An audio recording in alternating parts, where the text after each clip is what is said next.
हंसों का स्वामी भक्ति। हिमालय की गोद में बसे एक सुंदर झील का नाम था सरस्वती।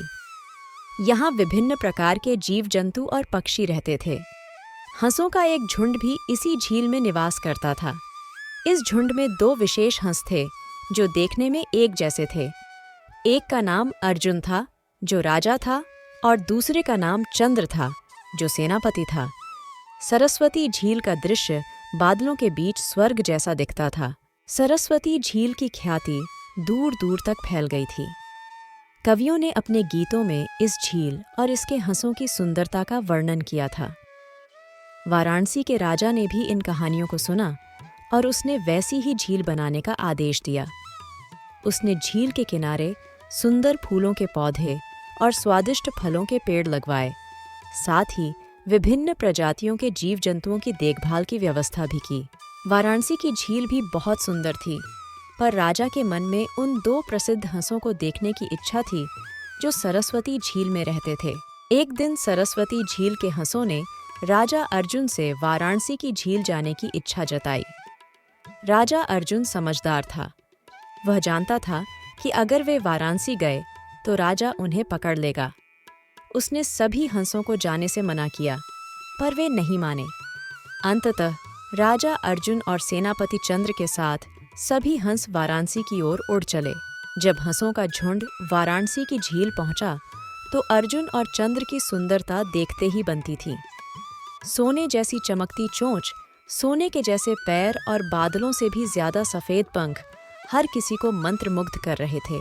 हंसों के आने की खबर वाराणसी के राजा को मिली। उसने हंसों को पकड़ने की योजना बनाई और रात में जाल बिछाया। अगली सुबह जब राजा अर्जुन भ्रमण पर निकला तो वह जाल में फंस गया। उसने तुरंत ही जोर से आवाज देकर अन्य सभी हंसों को वहां से उड़ने का आदेश दिया। अन्य सभी हंस उड़ गए, लेकिन सेनापति चंद्र अपने राजा को फंसा देख रुक गया। इसी बीच सैनिक वहां आ गया और उसने देखा कि राजा अर्जुन जाल में फंसा हुआ है और चंद्र उसे बचाने की कोशिश कर रहा है। चंद्र की स्वामी भक्ति देखकर सैनिक बहुत प्रभावित हुआ और उसने राजा अर्जुन को छोड़ दिया। राजा अर्जुन न केवल समझदार बल्कि दूरदर्शी भी था। उसने सोचा कि अगर राजा को पता चलेगा कि सैनिक ने उसे छोड़ दिया है तो वह सैनिक को प्राणदंड देगा। इसलिए उसने सैनिक से कहा कि हमें राजा के पास ले चलो।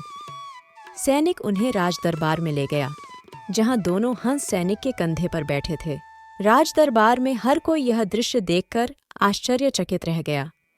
जब राजा ने इसका कारण पूछा तो सैनिक ने पूरी कहानी बता दी। सैनिक की बात सुनकर राजा और दरबार के सभी लोग हंसों के साहस और स्वामी भक्ति पर चकित रह गए और उनके मन में उनके प्रति सम्मान बढ़ गया। राजा ने सैनिक को माफ कर दिया और दोनों हंसों को सम्मानपूर्वक कुछ और दिन ठहरने का निवेदन किया।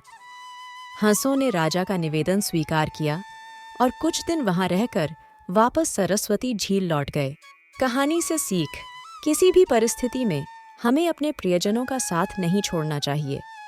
स्वामी भक्ति और साहस जीवन में अत्यंत महत्वपूर्ण है।